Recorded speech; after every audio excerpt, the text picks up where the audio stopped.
5,000+ রোগী সুস্থ হয়েছেন ডক্টর SM সারোয়ার স্যারের চিকিৎসায়।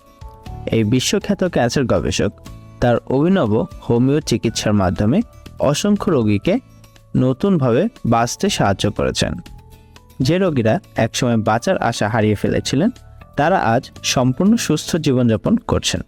ডক্টর সারোয়ার স্যারের গবেষণা ভিত্তিক চিকিৎসা কঠিনতম ক্যান্সারকেও পরাজিত করেছেন।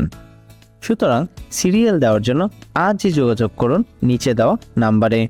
ডক্টর সারোয়ার স্যার রোগী দেখেন শনিবার থেকে সোমবার ঢাকা পল্টন এবং মঙ্গলবার থেকে বৃহস্পতিবার হবিগঞ্জ, সকাল 10টা থেকে সন্ধ্যা 6টা পর্যন্ত। সুতরাং ক্যান্সার হলে অ্যান্সার নেই, এই কথার ভিত্তি নেই। সবাই ভালো থাকবেন। আল্লাহ হাফেজ।